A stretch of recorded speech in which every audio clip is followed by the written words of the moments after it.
Okay, Marsha, this is for those advanced searching that we talked about in, oh gosh, what's it called? In the meeting yesterday morning. So if you go to name, let me make this a little bigger. If you go to name, see how it's always defaulted on basic search? I want you to click on this advanced search button. Open up the keywords tab right here. Let me make this a little bigger. And what I was showing them was that you can search advanced searches in here. You can also do certain parameters. I don't know a whole lot about this, but you can do searches for like, let's say they have to be working at a certain company and then do this. Like if we hypothetically had a company that had thousands of people in it, you could do something like that. Or there's a million other uses for what you could do in the predefined fields or the top of the search parameters. But what I basically was working on was keywords. And I was limiting it to resumes. You don't have to limit it to resumes, but you can search by resumes, summaries, profiles, or keywords, or all of three of these. I do resumes because that's really what I'm looking for. If you want to search for used car manager and you were to put used car manager right here, it would find resumes that had the three words used car and managers on them the most. It would not make sure that it said used car manager together. It would just look for those three words on the resume, and that might say, I used to work for a car company, and then later on down the resume, it could say, general manager of Starbucks. So to do a more advanced search, you can use what is called Boolean. Boolean searching is a series of equations that kind of make it work like math almost. If you put quotations around something, it'll search for the phrase used car manager like it was one word, okay? You can also use operators, they call them, like and or. If you use and or, they have to be capitalized. If you don't capitalize them, they won't work. If you just went lowercase, it would search for the word and, A-N-D. If you uppercase them, capitalize the and, it's going to search for the term, three words together, used car manager, and maybe the other term you want on there is Mercedes Benz. That doesn't make a whole lot of sense because Mercedes Benz would never be, neither of those words would be separate. But you get what I'm saying. If you wanted to search for one phrase and another phrase, you could also put in used car manager or general sales manager. And that would pull up people that had the term used car manager or general sales manager. And it would get you closer than just searching the three terms general sales manager together, because now it'll search for that phrase and it'll rate your results by how many times those three words come in succession to each other in one single phrase.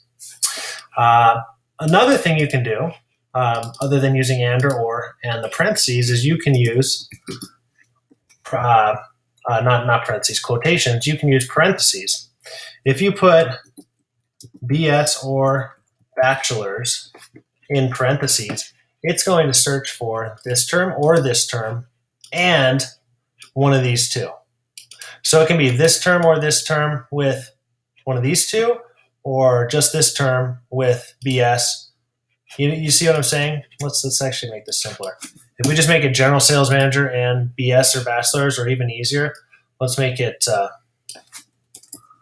if we're in healthcare, social worker. I want to find resumes that have the term social worker together, and then I would need them to have BS or bachelor's on their resume. So this will make it so that regardless of whether they put the two letters BS or the term bachelor's, it'll pull me up both of them. It'll find all resumes that say social worker and BS, and it'll pull up all the resumes that say social worker and bachelor's. So this makes it like one separate little Boolean operation outside of the social worker and, which is kind of like a math equation is what I look at it. So let's say we do a search and we do used car manager and Colorado.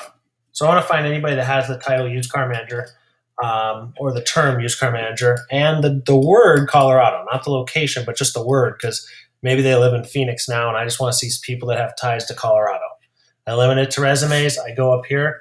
I click search. By the way, you can also click save, and you can save this search. Like I'll make this test Nick 1.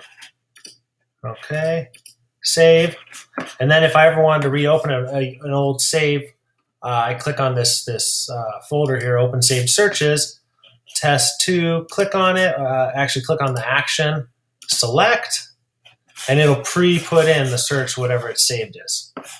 This is different than rollups because a rollup is static. You have to add people to rollups for them to get in there.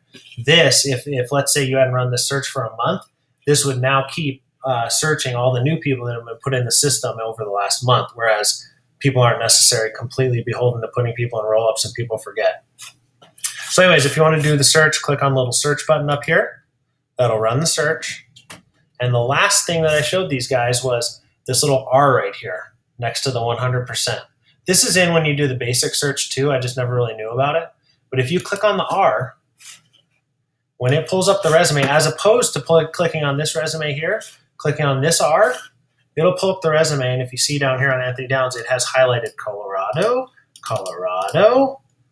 It has highlighted used car manager, et cetera, et cetera. So that kind of allows you to really, really, really zone in on what's going on. If you have any more questions, let me know. But I think other than that, that's pretty much it. If you have any questions, I'll talk to you later. Bye.